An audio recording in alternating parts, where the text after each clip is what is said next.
Halo, halo semua. Selamat sore menjelang malam. Kita akan memulai IYB sesi yang berikutnya hari ini. Di sini sudah ada Romo Henry yang akan memimpin topik hari ini. Lalu jadi hari ini topiknya akan mengenai aku percayakan Roh Kudus, ia keluar dari Bapa dan Putra. Ini merupakan sesi ke-8 IYB dalam Summer Series ini, dengan topik utamanya adalah pengakuan iman abad ke-21, apakah yang orang Katolik masih percaya. Ya, demikian, bukannya saya akan serahkan ke Romo Henry untuk mengambil alih acara ini. Silakan Romo. Baik, terima kasih Edwin. Kita hari ini akan membahas tentang Roh Kudus. Kita buka dulu dengan doa bersama. Nama Bapa dan Putra Roh Kudus. Amin. Jiwa Kristus, kuduskanlah kami. Tubuh Kristus, selamatkanlah kami. Darah Kristus, sucikanlah kami. Air lambung Kristus, basuhlah kami. Suara Kristus, kuatkanlah kami. Yesus yang murah hati, luluskanlah doa kami. Dengan luka-lukamu, sembunyikanlah kami. Jangan kami dipisahkan daripadamu Tuhan, terhadap musuh yang curang lindungilah kami. Di waktu ajal terimalah kami, saudara-saudara kudus, kami puji Engkau selama-lamanya. Amin.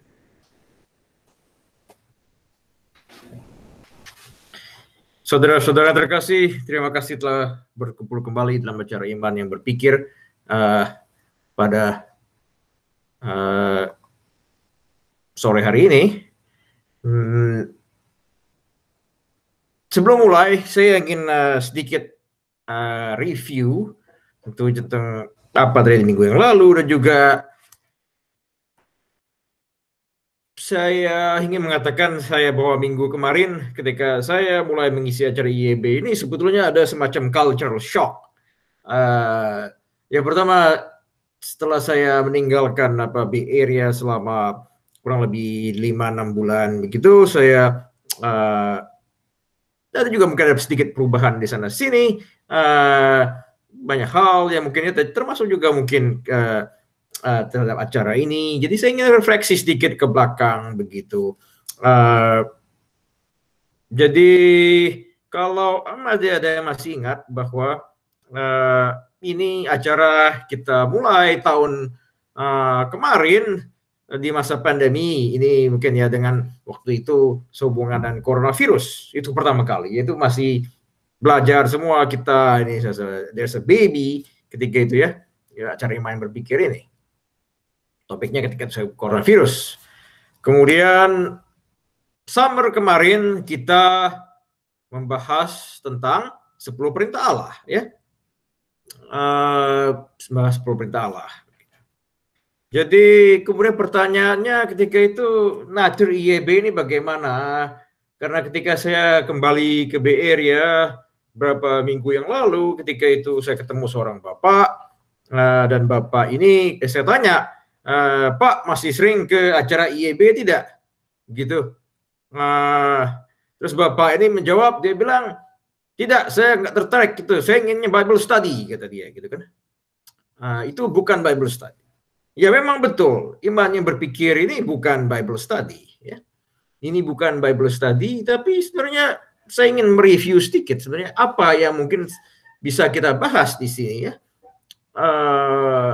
Dan Bapak ini bilang dia ingin usul perlu Bible study. Saya bilang ya bicara sajalah dengan ketua, jangan bicara dengan saya. Saya di sini ya sebagai tamu begitu ya, bicara saja dengan Hans Mayo ketika itu sebagai ketua kalau usul Bible study lagi.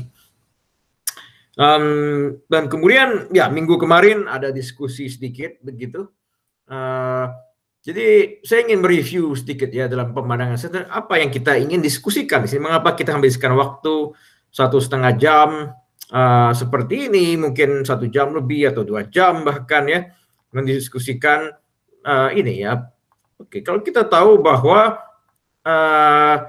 orang Katolik kita percaya bahwa ada 2 sources of revelation ya.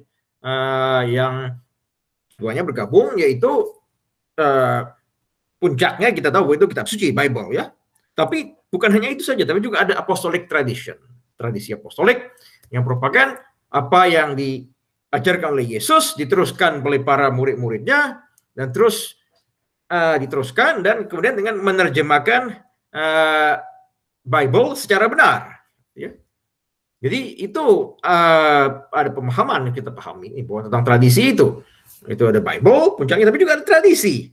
Ya, kemudian bentuknya magisterium gitu ya, ajaran gereja ketika itu.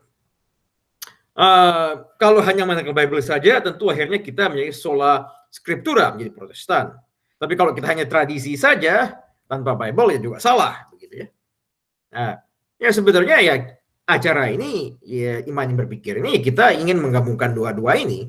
Ada Bible juga kita bahas di sini, juga kita bahas ajaran gereja ini apa. Jadi memang bukan Bible study ini, tapi juga tidak meninggalkan Bible, tapi juga bukan sepenuhnya Bible study. Ini jadi saya pikir perlu diklarifikasi sedikit, karena ini berdiskusi berhubungan dengan diskusi kita kemarin, minggu kemarin. Saya pikir saya perlu klarifikasi dulu, ya. Kemudian tentu teologi Kristen, Katolik teologi itu apa ya? Tentu ada scripture, yaitu kitab suci ya. Tapi juga banyak cabang-cabangnya. Jadi mengetahui kitab suci saja itu kadang-kadang tidak cukup seperti itu ya. Tidak cukup seperti itu. Karena juga kita perlu yang pelajaran yang lain. Ada tentang doctrine of God, doktrin tentang Tuhan itu apa? Kristologi, tentang Yesus seperti itu, atau pneumatologi tentang Holy Spirit yang hari ini akan kita bahas. Gitu ya. Terus soteriologi tentang keselamatan, eklesiologi tentang gereja, eskatologi ini tentang kehidupan the four last thing itu kita sudah bahas ini tahun kemarin. Ada Christian apology, banyak cabangnya masih. Jadi cukup kompleks. Kita tidak bisa mencakup ini di IEB, tapi kita berusaha sedikit menyentuh itu. Jadi ini semacam appetizer saja lah. Apa yang kita diskusikan di sini ya. Seperti itu. Mengapa saya membahas ini? Karena saya pikir ini berkaitan dengan pembahasan kita minggu kemarin. Jadi ya, minggu kemarin itu kita bicara tentang Yesus yang muncul di hadapan orang banyak. Jadi dia diskusi ya. 1 Korintus 15, 5-8 mengatakan Yesus muncul kepada Shefas, yaitu Petrus, dan kemudian kepada the 12 orang gitu ya. Kemudian dia muncul kepada 500 orang. Ya. Dia bilang sang sebagian masih hidup dan sebagian sudah meninggal. Kemudian dia muncul kepada James dan kemudian kepada semua apostol gitu ya. Dan terakhir dia muncul kepada saya, katanya kepada Paulus, oke?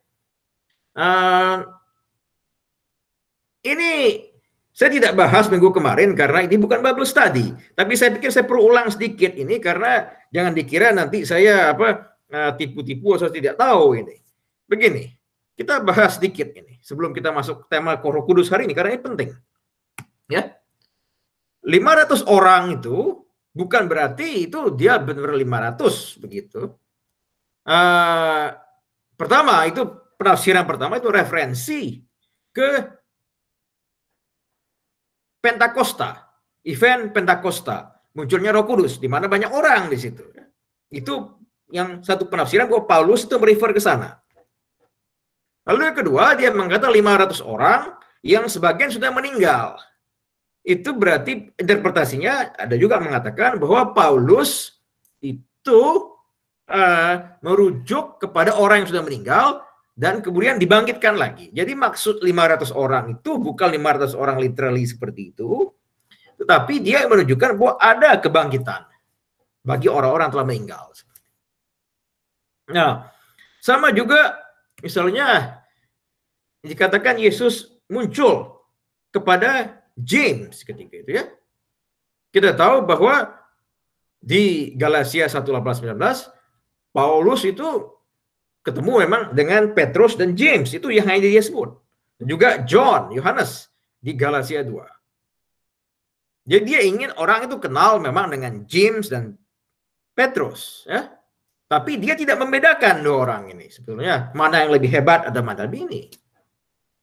Dia mengatakan kepada apostol itu bukan ke-12, tapi dia menunjukkan ke kelompok yang lebih besar daripada 12, termasuk dia sendiri. Dia bukan, sekarang sebenarnya 12 sudah tidak ada lagi karena Judas sudah tidak ada. Jadi 12 itu lebih besar. Jadi ini perlu penafsiran kitab suci yang the proper interpretation. Dan kita saya pikir ketika itu bukan bagian dari IYB untuk diskusi itu, tapi kita perlu tahu juga ya. Jadi mengapa saya bahas ini? Karena saya pikir ini penting bagi kita. Mengapa kita sebagai umat beriman dan kelompok WKICU mendiskusikan ini, menghabiskan waktu cukup lama di sini. Dan mengapa saya hari ini perlu menyinggung tentang itu? Karena kita semua mesti belajar. Saya juga sebagai seorang Romo saya punya keterbatasan karena ya, ilmu saya juga terbatas, saya masih terus belajar seperti itu ya. Satu pengalaman yang bisa saya ceritakan begini, menunjukkan bagaimana sulitnya dan kompleksnya masalah ini semua, dan kita hari ini saya katakan appetizer itu. Suatu hari di Roma ketika itu saya jalan-jalan sore dan saya bertemu dengan ada orang yang memanggil saya ketika itu ya. Dia bilang, "Apa kamu orang Indonesia?" Saya bilang, "Ya." "Apa kamu seorang Romo?" Saya bilang iya ketika itu kan. Terus orang ini seorang perempuan ketika itu mengatakan saya juga orang Indonesia, saya sedang belajar di sini kata dia. Oke, dan kemudian akhirnya saya mulai kenal dengan dia ini. Jadi dia ini cerita singkatnya ketika itu dia seorang profesional dulunya itu bekerja di Citibank segala macam. Tapi kemudian menjadi seorang Katolik dan ingin mendalami kitab suci. Dia ingin mengenal imannya lebih dalam. Ya. Dia ingin ketika itu take on leave from Citibank, kerja ketika itu dari kerja dan mungkin Bible college begitu ya. Kalau di Protestan itu mungkin 2 tahun sudah cukup, selesai, kamu sudah oke. Gitu ya. Tapi dia tersadar bahwa untuk belajar kitab suci di tradisi Katolik itu beda gitu ya. Pertama, kamu tidak perlu cukup langsung dari kitab suci karena kamu perlu ada basis teologi dulu. Tadi saya jelaskan itu. Dan sebelum belajar teologi, kamu belajar filsafat dulu, begitu ya. Dan dia terkaget begitu kan. Mengapa harus begitu ketika itu? Ya memang karena basis kita bukan hanya sekedar scripture tadi itu, tapi juga ada tradisi, ada magisterium ketika itu, dan juga ada teologi segala macam ketika. Jadi untuk belajar teologi kamu belajar filsafat. Tapi orang ini kelihatannya dia cukup stubborn ketika itu ya. Dia belajar ketika itu filsafat dulu, kemudian dia belajar teologi, baru kemudian dia belajar Bible. Teman satu ini, saya sudah minta izin ke dia hari ini untuk sedikit share cerita dia ke kalian. Bagaimana orang ini ketika itu kan, dia mengizinkan saya untuk cerita tentang cerita dia sendiri. Maka saya coba ingin sedikit tunjukkan ini maaf. Sorry. Ada kesalahan sedikit. That's her story. 2011 dia mulai belajar teologi di Gregorian University. Kemudian dia belajar Bible 2015, master degree, dan 2021 dia menyelesaikan doktoratnya baru saja ketika itu ya. tentang disertasi Testimony of the Works, Implication of Lexicons, ini ketiga ini Johannine Theology, Christology, Anthropology. So in the end, she spent I think over 10 years kemudian akhirnya untuk fulfill her dream seperti itu. Ya, saya pikir kalau ada orang-orang dari kita WKICU punya vocation seperti ini, silakan ya. Silakan, tapi saya ingin menunjukkan bahwa that's quite complex begitu ya. Mungkin Agem tahun kemarin baru merayakan ulang tahun ke-50, dia kalau mau mulai karir baru seperti ini, boleh, saya pikir silakan ini. Jadi at least 10 more years untuk menyelesaikan itu, atau mungkin Martha Mayo ingin kembali ke sekolah juga silakan, saya pikir ya itu bagus semua, tapi tunjukkan kompleks semua ini persoalan untuk mencapai ke sana itu bukan belajar teologi dulu, belajar filsafat dulu sebelumnya baru sampai ke sana. Nah, oke. Mengapa saya menghabiskan waktu cukup lama begini? Karena untuk menunjukkan bahwa apa yang kita diskusikan hari ini cuma appetizer saja. Jadi kita bisa berdiskusi, tentu kita terbuka, tapi kita semua masih belajar ya. Oke, saya pikir cukup untuk itu mengantar saya hari ini, menunjukkan bahwa ya saya sedikit culture shock juga. Saya kembali ke sini banyak yang berubah dan saya ingin refresh sedikit apa tentang ini semua, tentang IYB ini yang saya ketahui ketika itu. Oke, sekarang kita bahas ke tema kita hari ini yang ditunggu-tunggu tentang Holy Spirit. Nah, ketika itu ya, Roh Kudus. Di kitab suci, karena basis kita kitab suci, kita melihat kitab suci itu apa.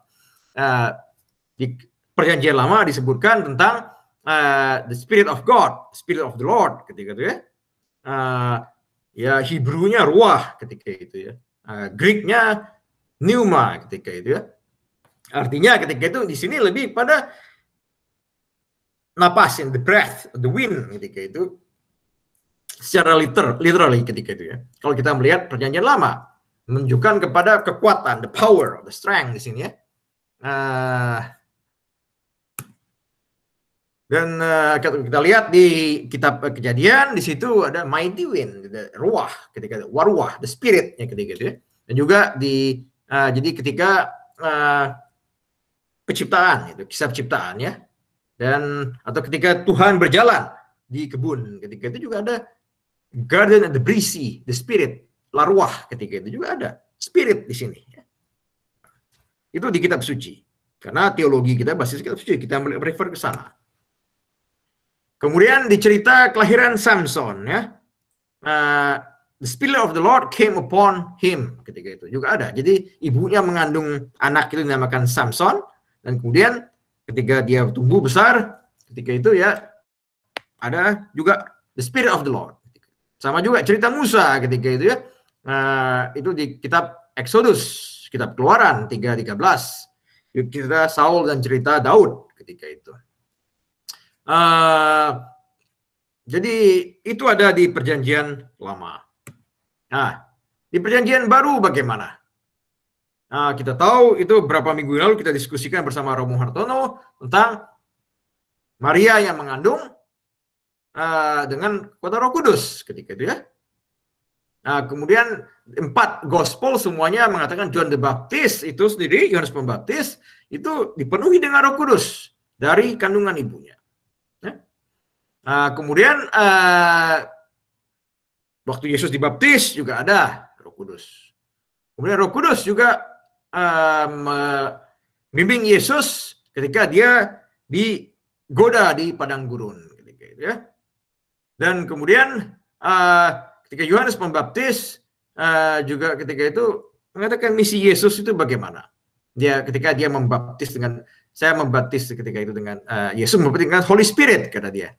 Dan Holy Spirit and fire ketika itu, dan kemudian terbukti dengan Pentakosta ya. Itu di kitab suci Perjanjian Baru ya. Sekarang kita lihat tentang credo ini. Ini sudah kita bahas, sudah sesi ke-8 tadi kata Edwin ketika itu ya. Credo Nicea itu kalau kita lihat dan kita dengar ketika itu dari Romo Hartono juga penjelasannya bahwa Nicene Creed ketika itu tahun 325 itu muncul pertama kali untuk mengcounter Arian heresy ketika itu ya. Itu ketika itu dia menunjukkan divinity of Christ, kelahian Kristus yang ditujukan, karena Arius ketika itu berpendapat bahwa Yesus itu ya bukan Tuhan ketika itu ya. Setelah itu, setelah tahun 325 Nicene Creed, Credo Nicea ketika itu, gereja ini terus bergulat dengan persoalan tentang kemanusiaan dan keilahian Kristus. Akhirnya juga merembet ke masalah keilahian Roh Kudus ketika itu ya. Nah, tahun 381 kemudian Konsil Konstantinopel, mereka menegaskan lagi tentang Nisea itu dan meluaskan lagi. Jadi menunjukkan bahwa Roh Kudus juga punya keilahian sendiri ya. Konsil Konstantinopel itu mengatakan bahwa the Holy Spirit, the Lord, Creator of Giver of Life, proceeds from the Father. With the Father and the Son is worshipped and glorified, is spoken through the prophets. Ini yang kita ucapkan hari-hari ini di gereja.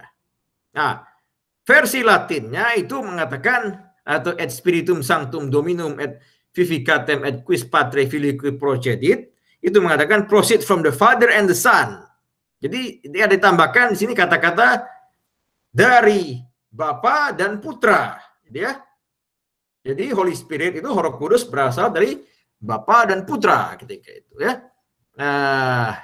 Ditambahkan kata-kata ini.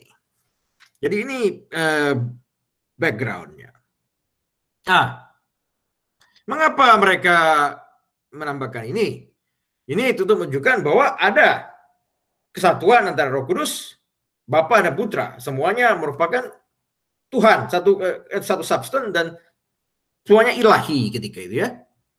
Sumbernya yaitu tulisan-tulisan dari teolog-teolog abad Latin, gereja Latin abad awal ketika itu ya. Tertulin yang mengatakan bahwa Bapa, Putra, Roh Kudus itu semuanya sama substansinya ketika itu ya. Kualitasnya sama, punya kekuatannya sama. Hilary of Poitiers ketika itu juga mengatakan bahwa dia Roh Kudus itu datang dari Bapa dan dikirim oleh Putra ketika itu. Datang dari Bapa, dikirim oleh Allah Putra. Datang dari Bapa melalui Allah Putra juga kata dia. Ambrose of Milan itu mengatakan bahwa Roh Kudus itu proceed from the Father, datang dan the Son. Jadi datang dari Bapa dan Putra. Tidak pernah terpisah seperti itu. Tapi ini kemudian mulai jadi persoalan di gereja.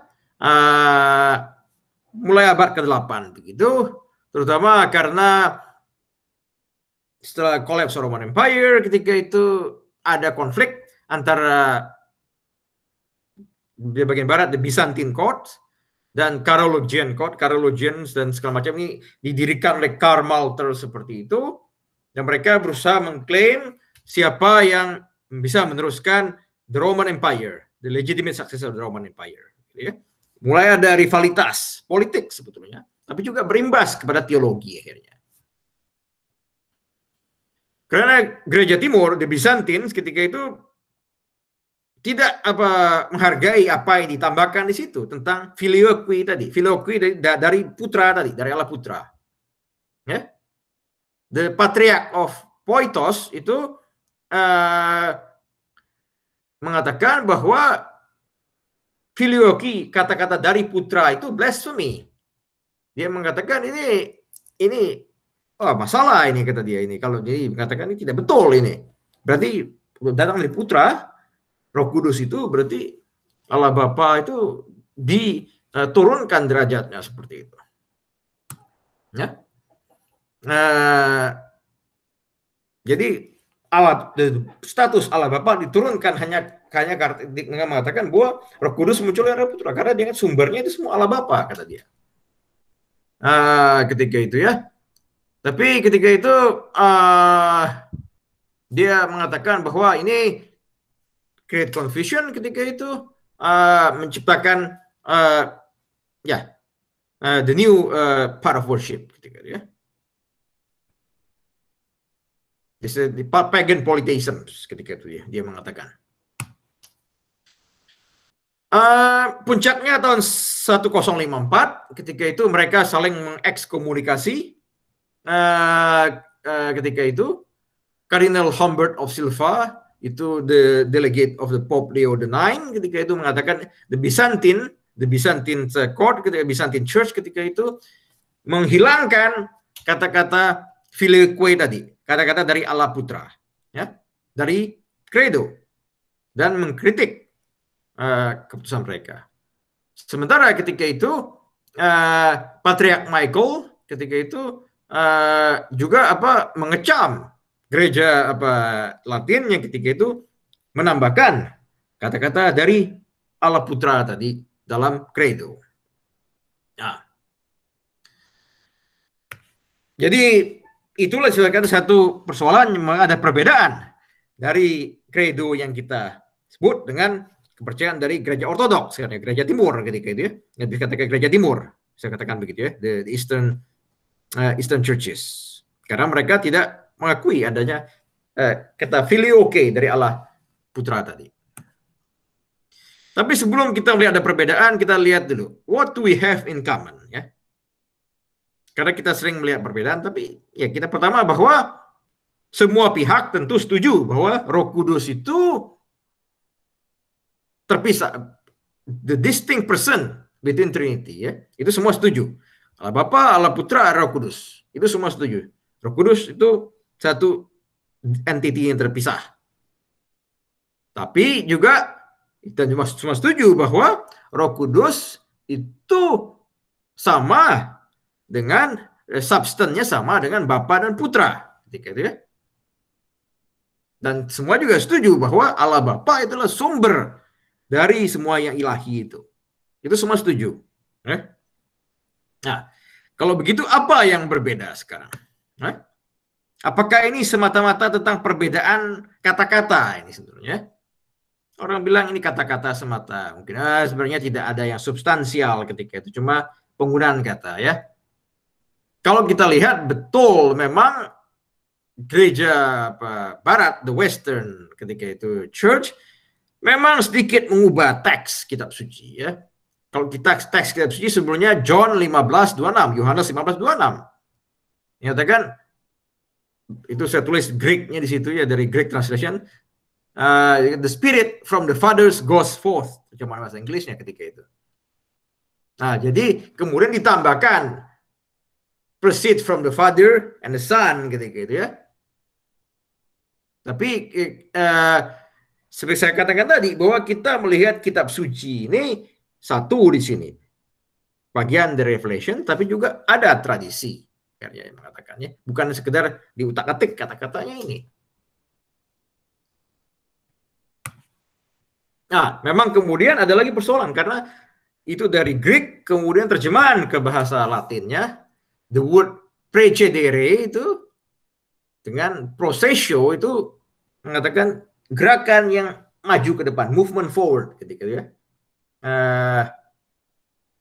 Ini memang ada persoalan lagi dari translasi ke Greek dan ke Latinnya. Betul, sini ada juga permainan kata-kata. Tetapi bukan hanya semata-mata persoalan kata-kata. Ada persoalan teologis yang lebih mendalam. Persoalannya yaitu apakah Putra tadi punya peran ketika itu untuk menghadirkan Roh Kudus tadi.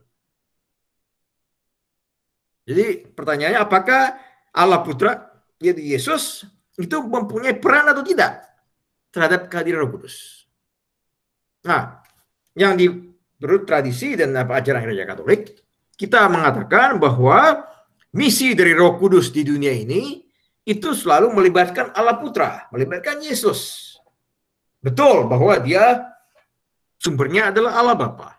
Tetapi juga tidak bisa dipisahkan dari Allah Putra. The mission of the Spirit itu through the Son. Jadi pada saat pembaptisannya Yesus menerima Roh Kudus, kemudian dia menghembuskan Roh Kudus itu kepada murid-muridnya setelah kebangkitan dia, dan kemudian dia memberikan Roh Kudus itu pada murid-muridnya melalui Pentakosta ketika itu ya. Nah, jadi Yesus berperan di situ memang menghadirkan Roh Kudus. Ah, di sini bukan berarti bahwa dengan peran Yesus ini merelegasi dalam menurunkan derajat Allah Bapa tadi. Allah Bapa tetap punya peran berasal dari dia, tapi peran yang dimainkan oleh Yesus tidak serta-merta menafikan Allah Bapa sebagai sumber Roh Kudus. Itu yang kita percayai. Nah, persoalan berikutnya yaitu persoalan eklesiologi. Eklesiologi yaitu persoalan gereja. Jadi debat tentang filioque, yaitu sumber dari Allah Putra tadi, berasal dari Putra tadi, itu persoalan otoritas dalam gereja ketika itu. Otoritas dalam gereja akhirnya mengatakan siapa yang punya otoritas. Ketika itu, apakah the Bishop of Rome, yaitu Peter and his successors pada hari ini yang punya otoritas, dan that's the final way who decide theological divide, or no, or some says that Bishop of Rome only one bishop among many ketika itu ya. Tapi if we Catholic believe that Bishop of Rome ketika itu has the authority to resolve dogmatic questions, then I think that we have to see the See of Peter here. Nah, jadi ini juga yang membedakan akhirnya ada perbedaan-perbedaan utama antara gereja timur dengan gereja barat yang akhirnya sampai hari ini masih belum terselesaikan. Nah, refleksi buat kita hari ini adalah saya pikir bagaimana kita bisa merenungkan lebih dalam tentang peran Roh Kudus sendiri dalam kehidupan kita yang membimbing kita. Sehingga bahwa itu yang kita percaya bahwa dari Bapa dan dari Putra dan kemudian sampai ke kita semua sebagai pengikut-pengikut Yesus. Saya pikir saya cukup di sini dulu saja dan kita bisa melanjutkan dengan diskusi. Oke, terima kasih Romo. Yes, jadi sebelum kita lanjut lagi, mungkin mau kasih pengumuman singkat aja ya. Jadi biasanya setelah minggu depan kita akan kasih pengumuman, habis itu kita akan lanjut Q&A setelah ini. Mungkin kalau ada slide yang mau ditunjukkan, tapi ya pengumuman pertama itu ini ya, ada sumbangan kasih. Jadi jika Anda ada yang berkenan untuk memberikan sumbangan kasih, bisa diberikan melalui cek payable to WKCU or through electronic. Jadi bisa melalui Zelle juga. Itu ada infonya di slide itu. Mungkin kalau mau dicatat atau nanti kalau misalnya tidak sempat dicatat bisa kontak saya atau para pengurus WKCU gitu. Berikutnya kita akan ini again next week akan ada IYB lagi ya, iman yang berpikir lagi, sesi yang ke-9 ya. Jadi kalau misalnya yang hari ini penasaran lagi pingin mengetahui lebih lanjut mengenai main topiknya, nanti bisa join lagi next week. And then also like on Thursday there's also Ignatian spiritual exercise juga every Thursday ya. Itu bisa diikuti juga. Kalau nanti mau misalnya kalian miss pengumuman-pengumuman ini atau ingin mengetahui pengumuman-pengumuman yang lain, bisa join juga WhatsApp grup kita. Nanti kalau ada yang tertarik bisa kontak saya langsung atau bisa kontak Hans Payo atau pengurus yang lain. Nanti kita bisa kasihkan linknya, bisa join WhatsApp grupnya. WhatsApp grupnya one way communication ya, jadi nggak bakal spamming inbox kalian gitu. Oke, ada mungkin dari pengurus lain kalau ada yang mau memberikan pengumuman, kalau tidak kita bisa langsung masuk ke Q&A session. Oke, ya udah kita masuk saja ya ke Q&A session ya. Jadi Q&A ya, sesi ini kalian bisa kalau ada yang mau bertanya bisa klik tombol raise hand di bawah situ. Itu ada tombol tangan yang kayak begini ya. Itu bisa diklik. Nanti kita akan queue up siapa yang klik duluan, nanti siapa yang bertanya. Or bisa juga tulis juga di message, silakan juga. Gitu. Oke, ada yang mau mulai bertanya? Kalau nggak ada, saya lagi nih nanya. Mau udah siap belum saya tanyain? Oke. Ada. Oke, aku nanya dulu Romo, boleh nggak? Ya, silakan. Oke, jadi kan ini kan pembahasannya tentang Roh Kudus gitu ya. Kenapa tadi ada kontroversi yang Romo juga jelaskan, terus juga pembahasannya kenapa sih Roh Kudus itu saat jadi apa dinyatakan satu kesatuan lah dari Allah dan Putranya juga. Jadi pertanyaan saya mungkin pertama-tama kayak satu, ini mungkin dari orang awam ya. Kenapa sih kita perlu kenapa Tuhan tuh perlu menginisiasikan konsep Roh Kudus gitu? Kan maksudnya mereka kan satu kesatuan nih, Tritunggal gitu kan. Kenapa nggak Tuhan Yesus dan Allah Bapa saja gitu? Soalnya kan kalau Tuhan Yesus mungkin jelas karena dia ingin mengambil rupa dari manusia dan seperti kayak memberi kan putranya lah untuk menyelamatkan manusia gitu. Sedangkan Roh Kudus itu kan kesannya tuh kayak Tuhan yang hidup dari manusia lah gitu.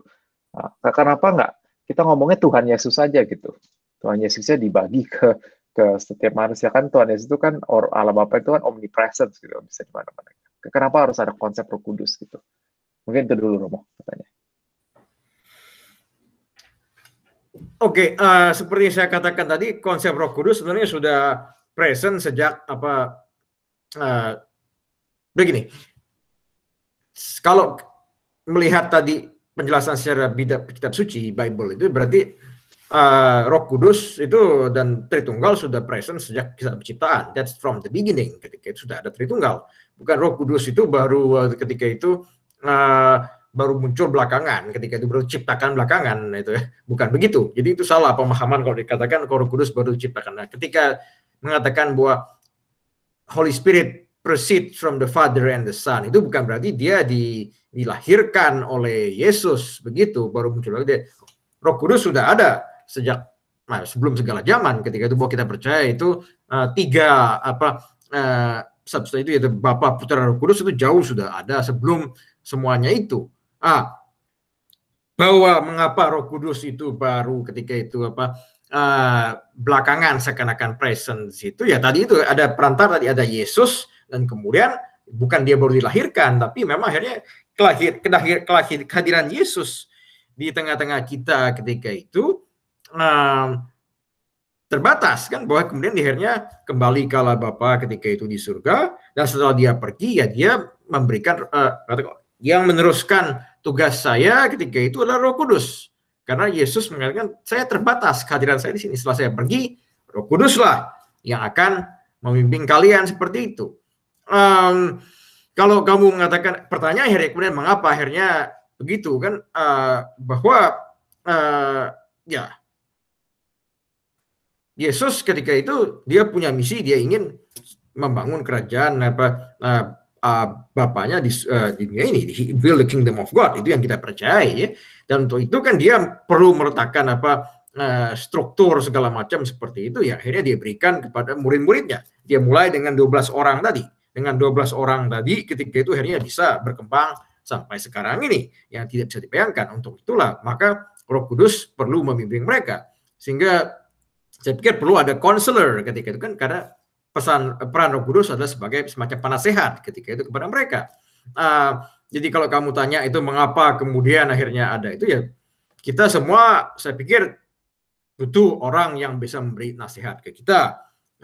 Juga meskipun kita sudah berapapun usianya, mungkin juga perlu mendengar pendapat dari orang lain yang lebih lebih wise dari kita seperti itu, atau juga lebih punya pengalaman, baik tua dan muda, ketika itu juga kita bisa mendengar ketika itu ya. Sehingga itu saya pikir juga dibutuhkan bagi para pengikut Yesus, termasuk kita sampai hari ini.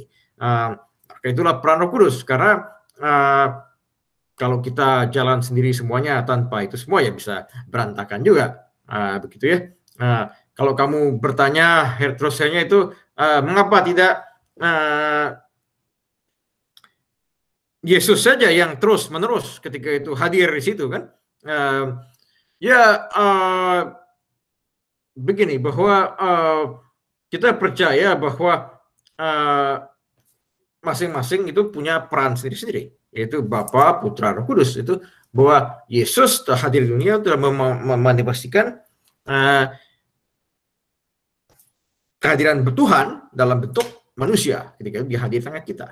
Tapi kemudian tugas berikutnya itu ya diserahkan kepada Roh Kudus, begitu, karena mereka satu kesatuan ya. Sehingga sebenarnya ada pembagian tugas seperti itu. Ada pembagian tugas di antara the division of labor, bisa saya katakan seperti itu, sehingga di antara the Trinity. Jadi itu yang bisa kita lihat bahwa bukannya Yesus tidak bisa hadir lagi di tengah-tengah kita, tapi that's among them there's division of labor ketika itu akhirnya yang diserahkan kepada Roh Kudus.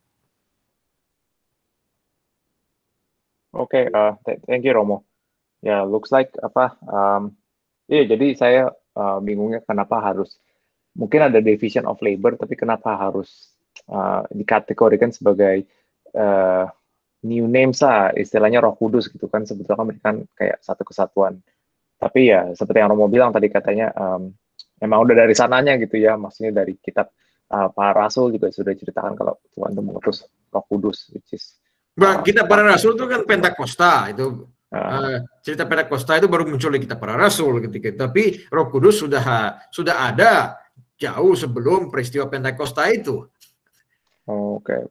Ya, jadi ketika itu peristiwa penciptaan pun itu Roh Kudus sudah ada ketika itu. Roh Kudus tidak hanya muncul pas Pentakosta saja. Maka saya tunjukkan tadi kan di cerita-cerita Musa, cerita Samson dan segala macam itu sudah menunjukkan bahwa Roh Kudus sudah ada di situ. Oke, Romo, thank you. Oke, jadi sepertinya ada new contender nih, Romo, penantang baru. Mau bertanya nih, Om Arsian ya. Silakan Om Arsian, boleh di-unmute. Ya, selamat malam Romo. Selamat malam Pak Arsian. Bisa nggak dikatakan secara simple and true ya, bahwa manusia yang tidak bertuhan itu dikaruniai dengan akal budi dan let's say hati sanubari. Tapi manusia yang bertuhan selain akal budi dan hati sanubari juga diserahkan, didampingi oleh Roh Kudus yang membimbing kita untuk mengarahkan pilihan yang tepat sesuai dengan kehendak Tuhan. Jadi sebenarnya Roh Kudus itu adalah memurnikan akal budi kita untuk selalu mengingat kepada perintah Tuhan. Jadi dia mendampingi kita itu sewaktu-waktu. Begitu kita ada masalah, kita mau memutuskan sesuatu, maka Roh Kudus bukan datang menyentuh kita, bahwa beginilah sabda Tuhan. Jadi intinya, Roh Kudus memang ada sama kita sewaktu-waktu untuk memurnikan akal budi kita agar sesuai pilihannya dengan perintah Tuhan. Sekian dulu, Pak. Ya, terima kasih.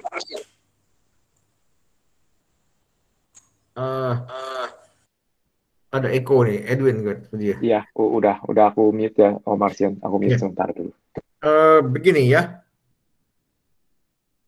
Kita mengatakan bahwa betul manusia itu dikaruniai akal budi. Ya, orang yang tidak beragama tentu juga punya akal budi ya, dan juga punya akal pikiran ketika itu, dan meskipun dia tidak bisa beragama juga bisa berpikir.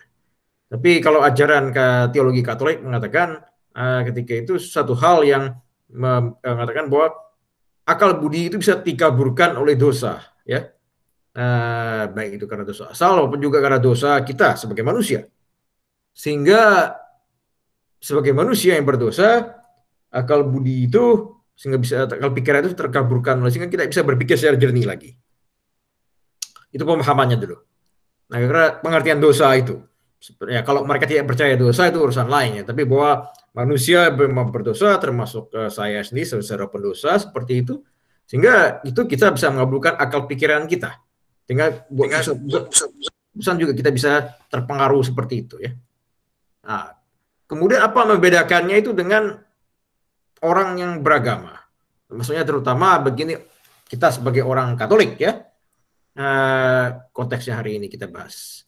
Kita percaya bahwa sebenarnya sakramen ketika itu bahwa tidak serta-merta itu kita bisa terima Roh Kudus ketika itu ya, bahwa maka itu loh kita gereja percaya akan sakramen. Sakramen itu menunjukkan kehadiran Tuhan ketika itu rahmat Tuhan dalam kehidupan kita. Nah, disitulah karena kan sebenarnya bahwa kehadiran Roh Kudus itu juga kita terima di situ. Bahwa pembaptisan ketika itu misalnya ya kita bukan sekedar pembaptisan, bukan sekedar air saja ketika itu. Tapi itu semua dengan pembaptisan itu, disitulah ketika itu kita bukan hanya terakhir kembali, tapi juga that's the things the Holy Spirit also come to us through the grace of the baptisms. Begitu juga misalnya kehidupan perkawinan. Sakramen perkawinan itu, ya disitulah ada kehadiran Roh Kudus di kehidupan perkawinan itu, sehingga seharusnya idealnya rahmat sakramen perkawinan di Gereja Katolik itu menguatkan pasangan suami istri itu dalam kehidupan perkawinan mereka, sehingga berbeda dengan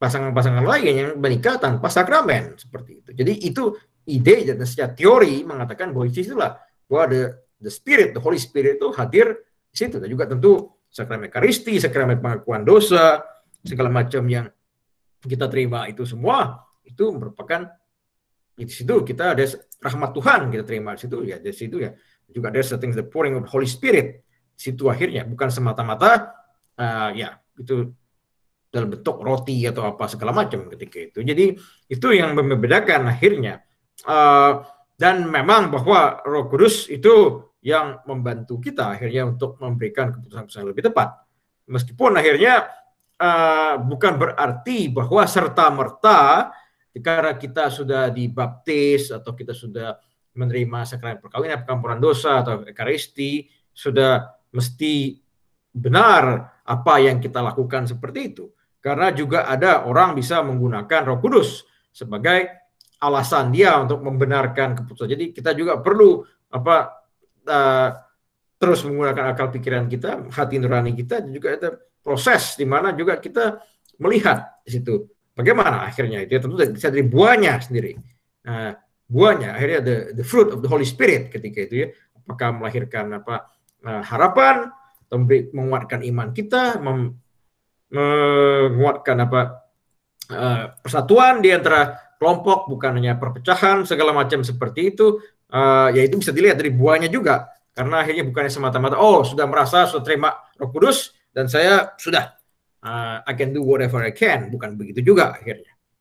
Begitu dulu kurang lebih Pak Arsyad. Terima kasih Romo. Ya.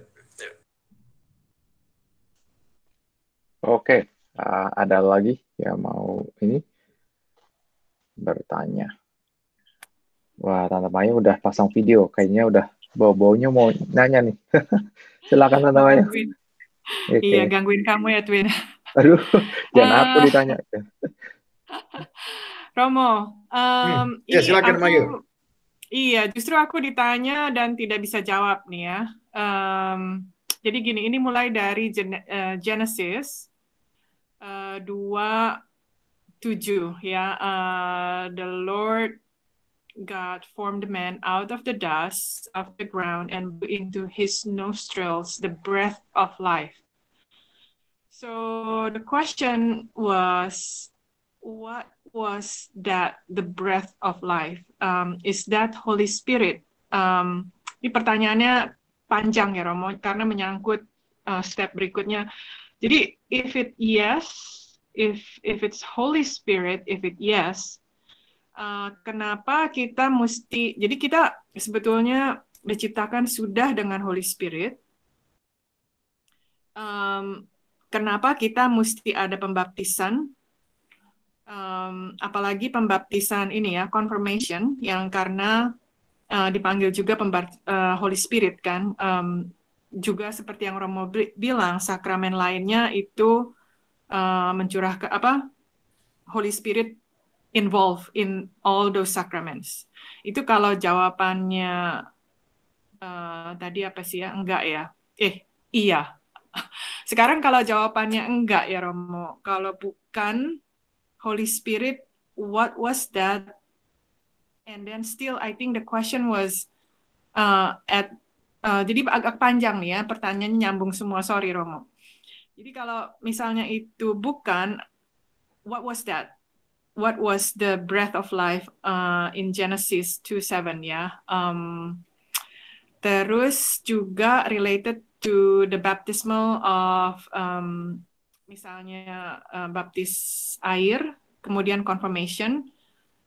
Di mana peran Holy Spirit? Apakah it doesn't mean that in the first baptism we didn't have the Holy Spirit, atau udah? Kenapa kalau udah? Kenapa?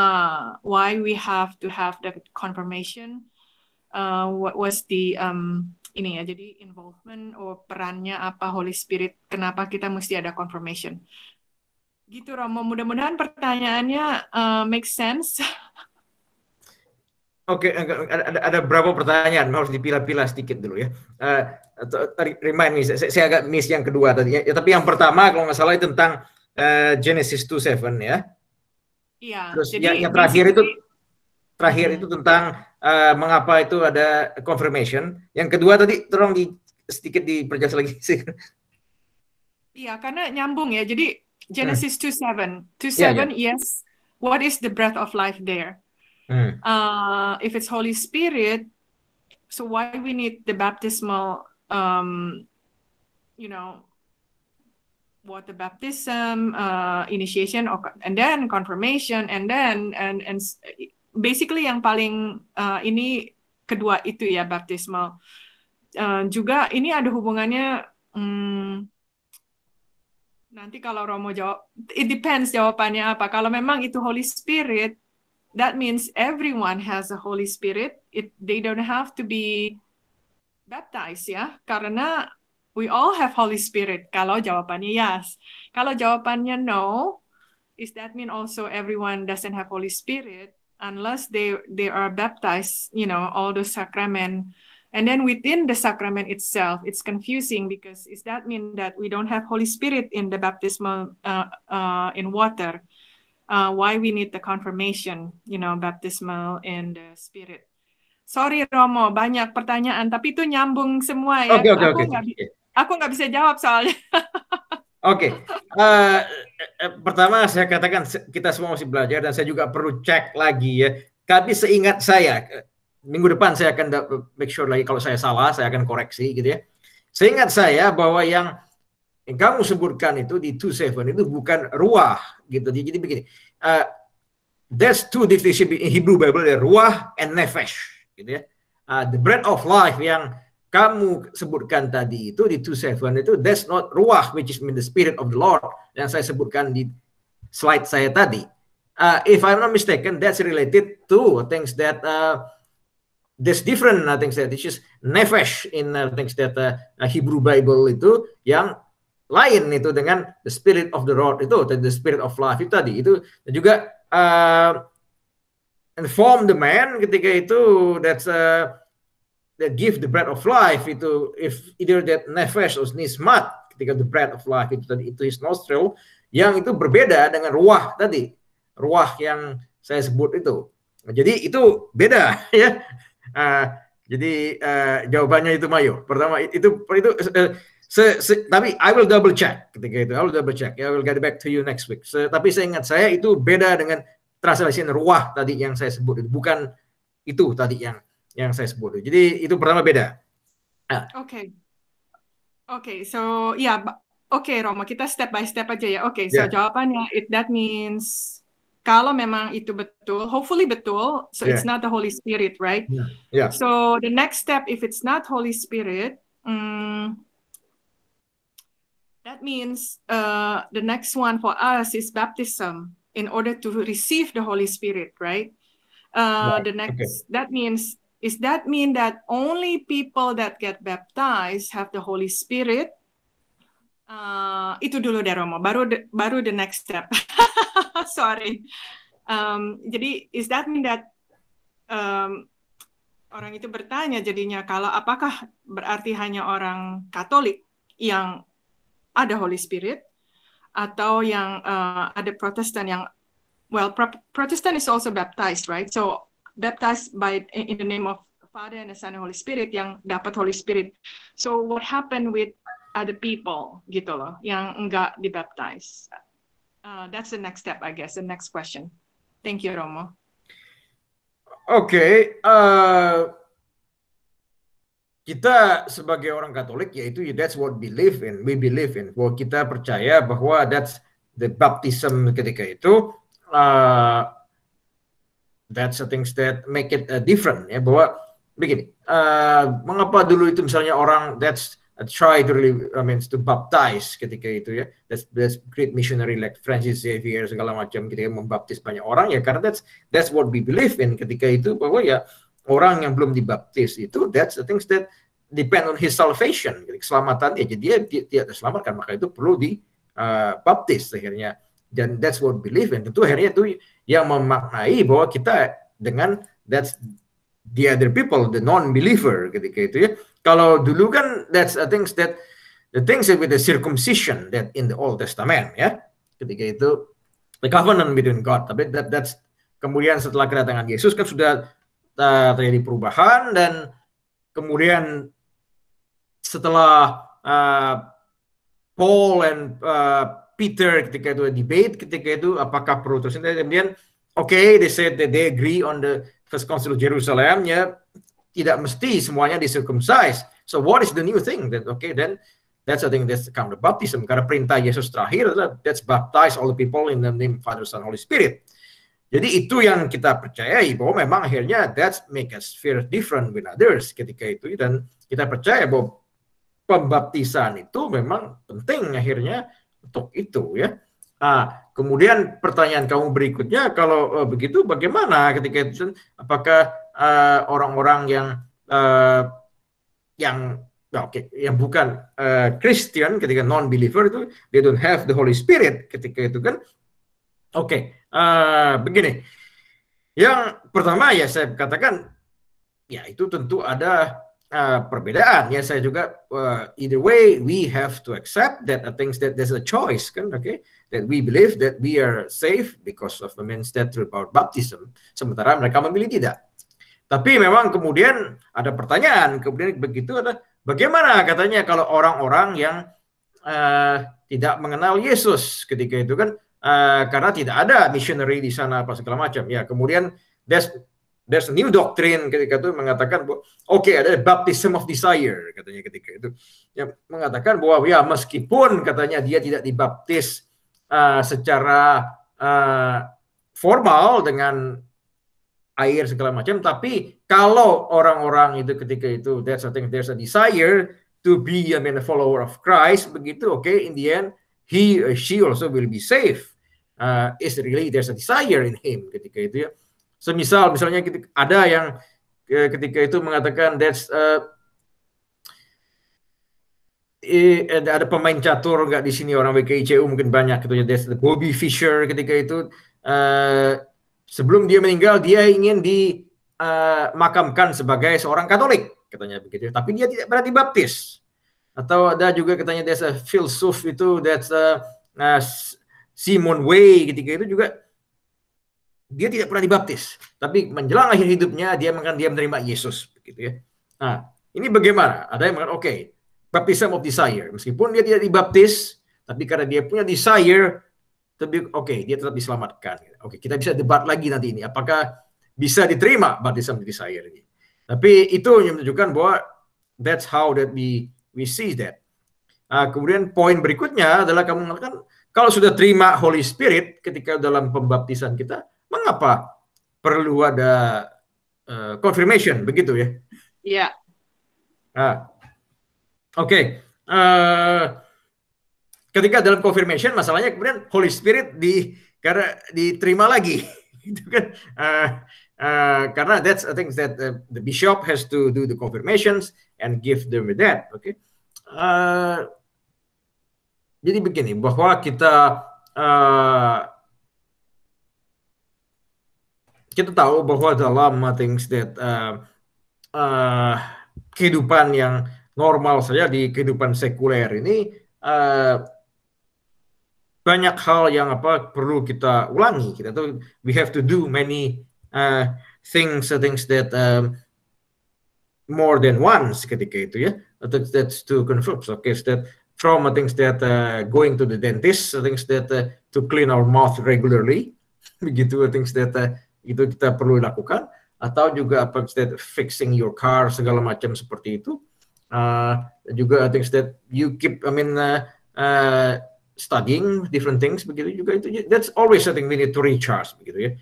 Tapi ini argumen yang bisa dikatakan dibantah juga oleh orang-orang mengatakan ya itu kan menunjukkan bahwa Holy Spirit tidak berdaya, katanya Romo. Itu kan kalau ya dokter gigi ya memang perlu berkali-kali begitu, karena we cannot compare that. Betul bahwa that's cannot be compared, but I think because this is God the giver of life tadi. Tapi saya pikir I think in this life, I think that we not only things that at one point. Jadi sama hal juga ketika misalnya begini, bahwa Yesus itu menebus kita di kayu salib, dia mati, itu kita diselamatkan. Tapi persoalannya kalau begitu kan sama, mengapa kita masih perlu mengaku dosa, gitu kan? Ya, jawabannya yaitu karena kita terus terjerumus dalam dosa. Jadi that's the things that we need to things that keep things that to go to confession and stuff like that. So it's not enough that simply Jesus die on the cross menyelamatkan kita, begitu. Sama juga pembaptisan kita. Makanya itu kan we need that that's a kind of double portion akhirnya in the end I think that with the sacrament confirmations begitu. Maybe this is not convincing, but I think this is what gimana Maya?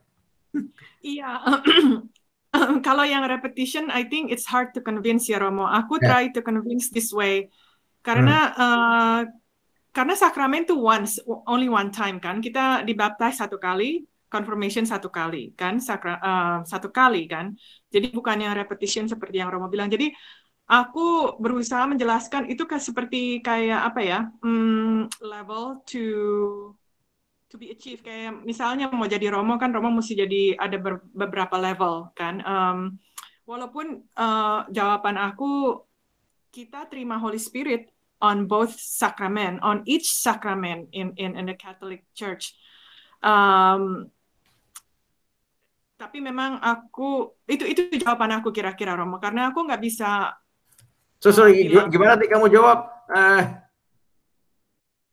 Jawaban aku tuh ini, jadi tentang kenapa kita harus confirmation, jawaban aku itu seperti level of kita punya apa yang kita harus achieve menurut jadi kayak karena confirm itu kan karena dibaptis pertama kali itu bisa baby juga kan, bisa baby. Yeah, but not always baby.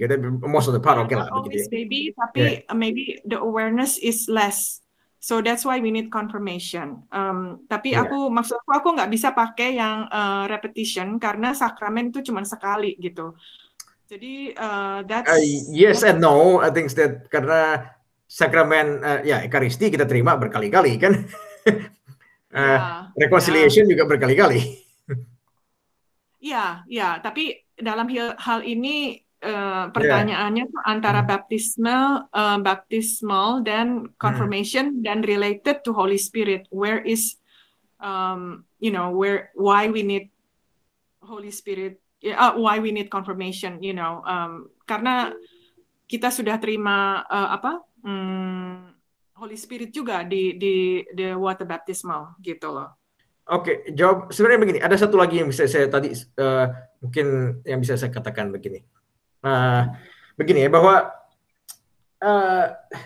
sorry ini Mayo, ya kamu karena kamu tahu kita sering berbeda pendapat, tidak apa-apa ya. That's not really about some kind of graduation step. I think that's not really menurut saya kurang tepat menurut saya. Jadi betul bahwa kalau di tahapan-tahapan kita itu sebelum Second Vatican Council itu ada right, I think sebagai tukang buka pintu segala macam, kemudian I think as a reader, as acolyte, kemudian exorcist segala macam, baru akhirnya deacon dan menjadi romo. Ketika itu setelah Konsili Vatikan kedua itu dihilangkan sebagian besar, jadi tahapan kita sebagai readers, acolyte, deacon, and priest cuma 4, sudah berkurang akhirnya. Jadi itu seakan-akan ada step semacam graduation begitu ya. Tapi menurut saya sebetulnya bukan begitu pemahaman the Holy Spirit dalam confirmation dan baptism. Tapi lebih begini, bahwa this is the time I think that for the Holy Spirit mengatakan kepada kita bahwa ketika itu kan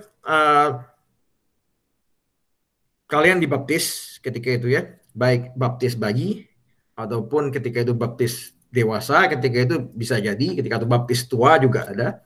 Tapi kemudian dikonfirmasi itu lebih akhirnya pada tahap pertama itu kita yang inisiatifnya dari kita. Maksudnya gitu ya, orang tua lah mungkin. Kalau bayi kan orang tua ingin anaknya dibaptis. Kalau yang kata komen kan karena dia ingin dibaptis ketika itu ya, atau juga sudah tua, apapun motivasinya itu urusan lain ya. Entah karena mau kawin atau apa, ya sudahlah. Tapi mengatakan dia ingin dibaptis untuk menerima Roh Kudus. Confirmation, initiation itu that's pretty much from the Holy Spirit itself.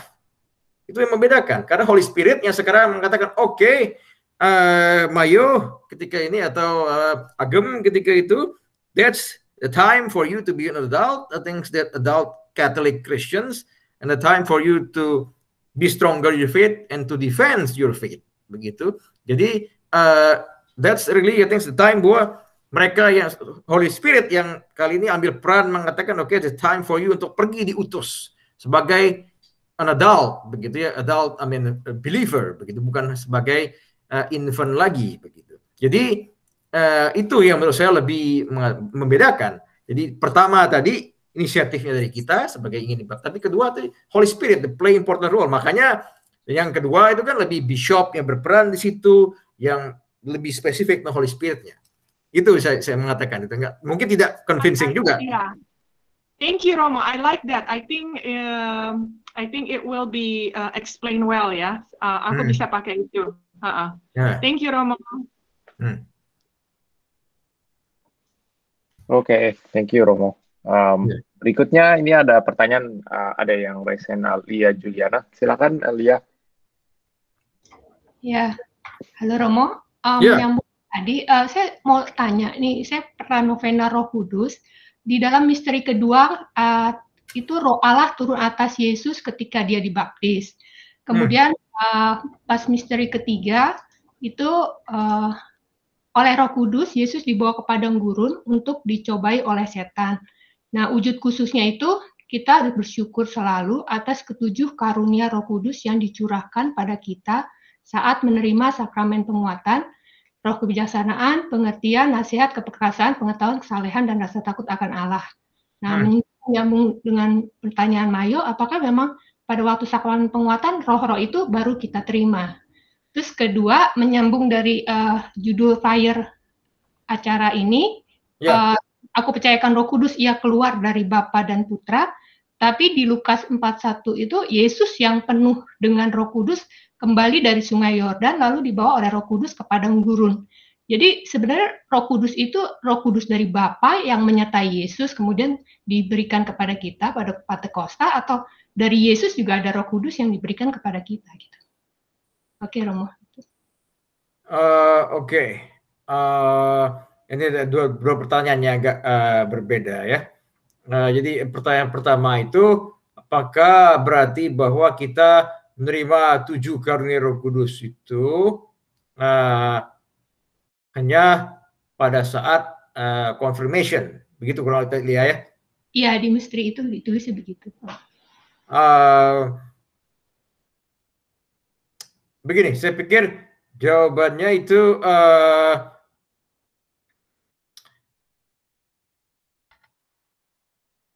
begini ya, saya mengatakan itu bahwa ketika kita dibaptis itu kita sudah menerima Roh Kudus ya. Tapi seperti saya katakan tadi bahwa apakah yang membedakan tadi dalam konteks itu dengan pertanyaan Mayo tadi adalah bahwa Martha Mayo dalam konfirmasi itu kita lebih akhirnya diutus sebagai witness, defender of faith ketika itu ya. Jadi bukan berarti pada tahapan pertama itu kita tidak menerima misalnya the spirit of courage gitu, atau roh keberanian apa segala macam seperti itu. Itu bukan, tapi lebih manifestasinya adalah lebih jelas ketika kita menerima sakramen penguatan ketika itu ya, bahwa kita sudah diutus seperti itu. Jadi saya pikir bukan berarti tidak ada sama sekali itu, tapi lemah manifestasinya. Jadi sehingga karena sudah menjadi adult believer tadi, jadi kita sudah siap untuk apa tadi, menunjukkan tugas-tugas kita sebagai orang-orang beriman, sebagai pengikut Yesus seperti itu ya. Jadi manifestasinya yang lebih dijelaskan lagi, dijabarkan lagi seperti itu. Jadi bukan berarti tidak ada. Pada pertama tadi sebagai I think that an infant tadi ya, kita belum memang akhirnya belum akhirnya menggunakan itu secara secara lebih terarah begitu ya. Itu yang pertama. Lalu yang sorry tadi yang kedua, tolong diulangi ya pertanyaan yang kedua. Kedua yang judul acara keluar dari Bapa dan Putra. Nah, di dalam Lukas 1:4 tuh bilang oleh Roh Kudus Yesus dibawa ke padang gurun untuk dicobai oleh setan. Jadi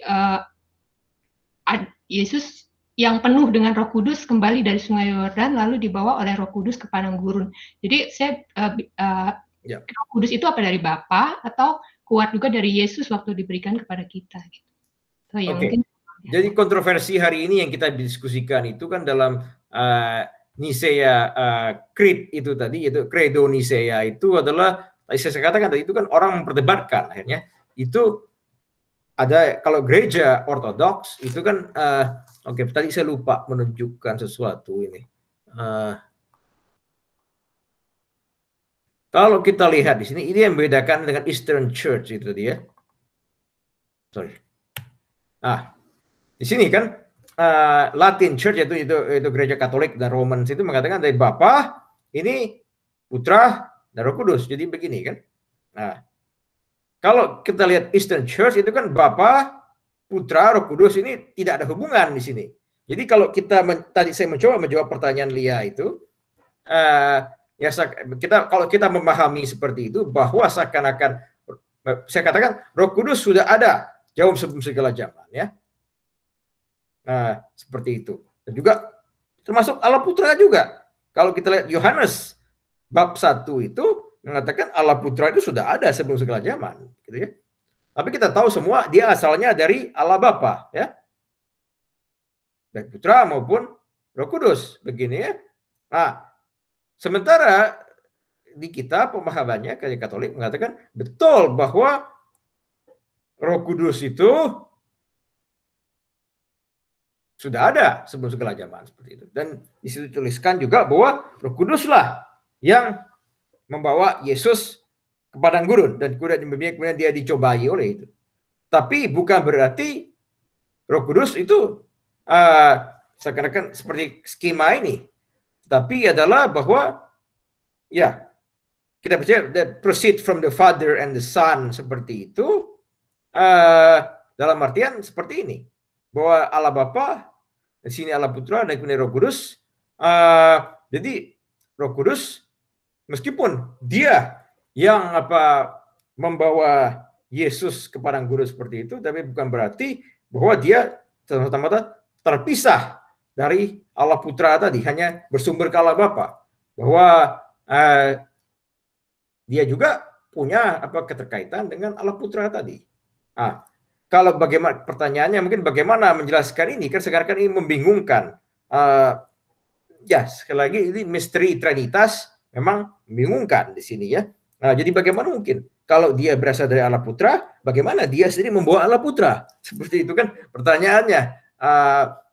Tapi kita percaya bahwa di pemahamannya di sini meskipun dia yang membawa Allah Putra tadi ke sana ke padang gurun seperti itu, bukan berarti dia bergerak independen seperti independent agent yang terpisah dari Allah Putra tadi, karena dia juga berasal dari Putra. Saya harap skema itu bisa membantu menjelaskan sedikit itu, Lia. Iya, terima kasih Romo. Berarti kita dari Latin Church gitu ya Romo ya, Tritunggal Maha Kudus gitu ya. Kenapa? Kita yang refer ke Latin Church itu ya, Tritunggal. Ya, kita Latin Church tadi, yang ke sebelah kanan tadi. Oke, thank you Romo. Oke, berikutnya ini ada Om Susilo ya. Silakan Om Susilo. Halo Romo. Ya, selamat malam Pak Susilo. Silakan. Ya, ini Romo, emang kalau saya lihat dari pembahasan itu, emang persoalan Roh Kudus itu tidak bisa lepas daripada kepercayaan kita akan Tritunggal. Dan persoalan Tritunggal ini bukan baru-baru ini saja. Itu kan tadi Romo bilang sejak konsili banyak yang disebut bid'ah, konsili, makanya dibuat konsili Nisik, konsili Konstantinopel untuk mempersatukan. Jadi persoalan Trinitas ini sampai sekarang seolah-olah sangat nyatai Romo bilang mistis gitu. Dan terutama sulit untuk diterangkan kepada orang awam. Itu kalau menurut saya lebih bersifat sangat teologis. Ya. Nah ini kasih contohnya begini Romo. Terutama kita nih misalnya di dalam kehidupan sehari-hari, kita kalau diserang oleh pihak seberang sana, masa Tuhan lu ada 3 begini-begini, itu sebagai apologet itu kita kadang-kadang tuh rada-rada susah menjelaskan, ya, karena penjelasannya itu untuk disederhanakan susah gitu, terus terang aja, karena ini persoalan ini seolah-olah merupakan suatu persoalan perennial yang dari dulu sampai sekarang tuh tidak pernah selesai. Bahkan justru di dalam gereja Kristen itu sendiri sampai sekarang pun masih perpecahan. Ada yang Sabellian, ada yang Unitarian, ada yang Trinitas, macam-macam. Ya, jadi ini seolah-olah nih nggak bisa selesai-selesai. Jadi yang penting kita dalam hal ini adalah apakah bisa kita mencari penjelasan yang lebih awam yang bisa diterima oleh orang kebanyakan. Kalau saya, ini menurut saya nih, saya pilih yang praktis aja Romo. Itu kalau menurut saya itu ada 2 peristiwa di dalam Injil, yaitu Menara Babel sama Pentakosta. Itu opposite. Kalau pada saat Menara Babel, karena keponggahan manusia, Tuhan menciptakan berbagai bangsa dan dengan berbagai bahasa, tercerai-berai ke seluruh dunia. Tetapi pada Pentakosta justru mereka bisa berbicara dalam berbagai bahasa. Yang ini kadang-kadang menurut saya kadang-kadang salah diartikan, bukan bahasa yang benar-benar gitu kan. Tetapi itu menggambarkan bahwa pada saat itu Injil sudah disebarkan oleh Peter and Paul itu ke seluruh Asia Tengah, ke Philadelphia, ke Korintus, ke Yunani, dan bagai kota-kota kecil lain itu. Dan orang itu kan bahasanya bermacam-macam. Nah, pada saat mereka berkumpul dari berbagai bangsa, berbagai bahasa, di situ ada kesatuan bahasa, yaitu Injil. Mengabarkan Injil. Pergilah, sebarkanlah ini ke seluruh dunia. Jadi kalau menurut saya, Roh Kudus di situ adalah menggunakan berbagai bahasa untuk dikabarkan ke seluruh dunia. Ini pengertian saya gitu, Rom. Yang lebih saya bisa lebih serap daripada alasan-alasan atau penegasan-penegasan yang bersifat metafisik sama teologis gitu, Romo. Itu aja, Romo. Dan satu lagi, Romo. Sekarang begini, sekarang kan terus terang aja dalam gereja Kristen itu peranan Roh Kudus itu setiap gereja lain, terutama di orang Protestan. Dan terus terang aja, Katolik kan ini baru belakang-belakangan aja menekankan pentingnya Roh Kudus. Makanya ada yang disebut gerakan karismatik yang sebenarnya diawali oleh orang-orang Protestan. Nah, belakangan kan Pastor Yohanes segala macam dia mulai memperkenalkan gerakan karismatik itu. dengan bahasa roh atau Roh Kudus itu, Romo.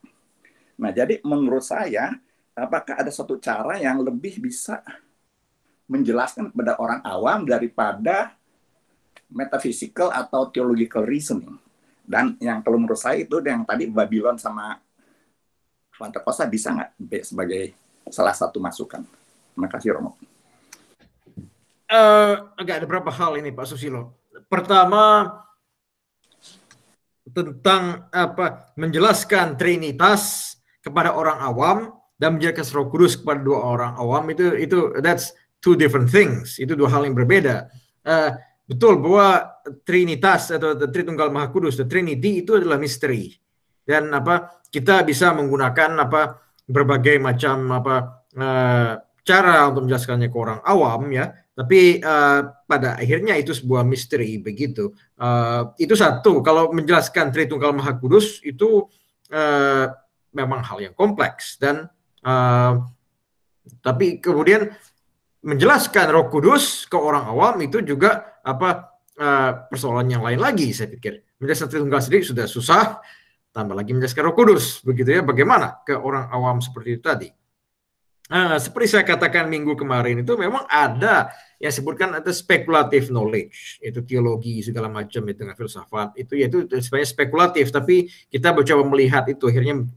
Tapi ada juga kedua akhirnya yang lebih bersifat personal ya, sehingga saya pikir persoalannya kalau mau menjelaskan secara lebih gampang kepada orang awam yang menggunakan that's I think personal experience that encounter with the Holy Spirit begitu ya. Bagaimana akhirnya pengalaman kita, pengalaman pribadi kita akhirnya ya saya pikir lebih menyentuh dan bersinggungan. Ya ini di sini kita mencoba berdiskusi mungkin lebih agak ke teologis, ada Bible sedikit untuk berkuat iman, tapi bukan berarti pengalaman-pengalaman pribadi juga tertutup. Di sini kita juga bisa bagaimana sharing pengalaman pribadi semua segala macam seperti itu. Jadi itu yang jawaban saya, bahwa semua orang punya pengalaman berbeda-beda tentang Roh Kudus. Seperti tadi saya cerita pengalaman seorang teman tadi itu si Berliana tadi. That's the things that also show how the Holy Spirit working in her life. That's the things that for someone who is working in the banking industry like then they dedicate her life to study Bible and spend over 10 years untuk mendalami kitab suci seperti itu. That's I think for me this is showing really the working of the Holy Spirit. Atau juga kemudian pengalaman pribadi, saya sih bisa mengatakan bahwa cerita misalnya bagaimana saya bisa sampai hari ini juga tidak lebih dari persoalan pengalaman, that's the working of the Holy Spirit. Jadi ketika itu Edwin belum datang di Seattle, ketika itu saya masih tahun kedua atau 2005 ketika itu ikut retreat semua itu ada juga momen pencurahan Holy Spirit ketika itu waktu itu ada Carmelite priest ketika itu yang memimpin retreat, saya ikut.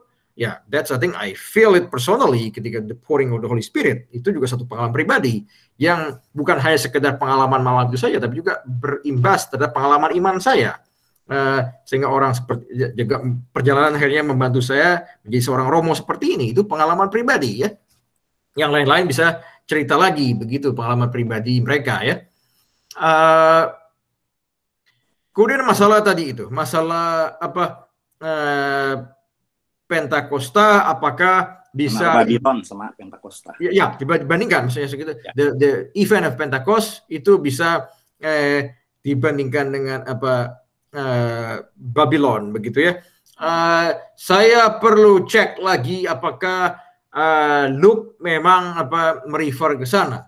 Tapi sepengetahuan saya itu Lukas yang menulis cerita Pentakosta, saya tidak yakin dia merefer ke cerita The Tower of Babel untuk menceritakan Pentakosta. But that's because two different events. Ya saya pikir itu tidak ada kaitannya. Tapi kalau mau dibandingkan, I think there's a bit, scratching. Saya pikir terlalu scratch ini. It is bit too far. Ini saya mengatakan begitu. Dalam artian begini, bahwa the language ketika itu memang important. Ketika itu dalam tapi kita juga sangat jangan serta-merta mengartikan bahwa Holy Spirit itu beri kesempatan langsung ketika itu that's quick. Kita tahu bahwa untuk belajar bahasa itu that's take times ketika itu ya. Takes a lot of time untuk master the language ketika itu. Orang seperti Paulus memang dia orang pendidikan, dia bisa Greek segala macam seperti itu. Tapi kalau kita melihat para apostol yang lain ya, I think they a little bit less educated than Paul ketika itu ya. Di persoalannya kalau begitu, apakah mereka langsung karena curah Roh Kudus bisa bicara dengan bahasa? I think that's not really what they meant. I think that with the event of the Pentecost like that. Jadi kalau menurut saya itu not so convincing either itu Pak Susilo kalau dikatakan begitu ya penafsirannya. But I think we can disagree with that. Oke, Romo. Terima kasih, Romo. Ya. Oke, thank you, Romo. Oke, kita almost time ya. Biasa aku cut off time-nya tuh 6:30. Jadi maybe we can take one last questions kalau ada yang masih punya pertanyaan.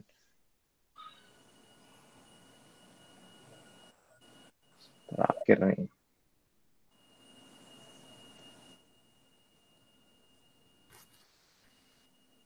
Gimana, Romo? Sepertinya nggak ada lagi. Sepertinya sih begitu ya. Oke, ya mungkin masih banyak orang yang liburan juga, mungkin in the mood of vacation ya, tidak apa-apa, summer vacation seperti itu. Mungkin penjelasan Romo sudah jelas tadi. Nggak tahu juga itu. Semoga sudah jelas itu. Mungkin last remark saja. Oke. Saya begitu ya, bahwa tadi saya lupa tadi, saya mengatakan begitu. Pertanyaan Edwin tadi itu, mengapa kita masih butuh Holy Spirit itu ya? Satu hal yang sering kita lupa ke terjemahannya itu yang dikatakan itu the Parakletos itu di Injil Yohanes itu mengatakan itu sebagai the advocate ya, yaitu sebagai advokat ketika itu. Yes, my background is in law ketika itu. I went to law school. Kalian sudah tahu bahwa itu saya pakai satu metafor yang baik. Saya mengatakan the Holy Spirit is the Holy Advocate. Jadi itu seorang advokat agung yang selalu mendampingi kita. I think that karena begini, dalam kehidupan ini kita selalu menghadapi banyak tantangan, cobaan, diserang kata Pak Susilo tadi segala macam seperti itu, atau dikecam, dikritik segala macam. Dan hari-hari terakhir ini saya pikir tidak perlu lagi saya jauh-jauh menunjukkan itu. Kalian semua tahu dan mengalami itu realitanya mungkin ya. Juga mungkin tadi Martha Mayo cerita kesulitan juga, that's try to argue with someone else, atau orang seberang kata Pak Susilo, atau siapapun lah itu di Amerika ini, lebih apalagi ya. Untuk itu kita perlu that we need the advocate, yaitu orang yang mendampingi kita, yang membela kita selalu ketika itu ya. There's a things that's the role of the Holy Spirit tadi. Jadi kita berterima kasih kepada itu karena Yesus telah memberikan kepada kita yaitu seorang pengacara agung tadi, yaitu the Holy Advocate itu ya, that's the Holy Spirit yang selalu mendampingi kita dan siap membela kita dalam pertarungan kita di I think the court of public opinion hari-hari ini tentu juga dalam kehidupan kita sebagai orang beriman. Jadi itu saya pikir analogi yang saya membantu juga menjelaskan tadi. Saya lupa saya jelaskan ke Edwin tadi. Oke, thank you Romo. Dan ini lawyernya, that's the lawyer from God which is free, you don't have to pay ya. Jadi free of charge. Jadi Holy Spirit. Kayak benefit di kantor aku. Ada law ini consultation inilah about law gitu. For free ya. Oh begitu. Oke, kalau segitu, kalau nggak ada yang mau tanya lagi, mungkin kita akan serahkan ke Romo untuk tutup acara ini dengan doa penutup ya, Romo. Oke, thank you. Ya, silakan Romo. Ya, Kita tutup dengan doa Kidung Maria. Bapa, Putra, Roh Kudus. Amin. Aku mengagungkan Tuhan, hatiku bersukaria karena Allah penyelamatku. Sebab Dia telah memperhatikan daku hamba-Nya yang hina ini. Mulai sekarang aku disebut yang berbahagia oleh sekalian bangsa. Segala perbuatan besar dikerjakan bagiku yang maha kuasa, kuduslah namanya. Kasih sayangnya turun-temurun kepada orang yang takwa. Perkasalah perbuatan tangannya, dicerai beraikannya orang yang angkuh hatinya. Orang yang berkuasa diturunkannya dari tahtanya, hina-hina diangkatnya. Orang lapar dikenyangkannya dengan kebaikan, orang kaya diusirnya dengan pergi dengan tangan kosong. Janjinya kepada leluhur kita Abraham, Allah telah menolong kita umat Israel. Misalnya kepada Abraham serta keturunannya selama-lamanya. Kemudian Bapa, Putra, Roh Kudus, beri peran sekarang selalu sepanjang segala abad. Amin. Semoga Tuhan berkati kalian semua, Bapa, Putra, Roh Kudus. Amin.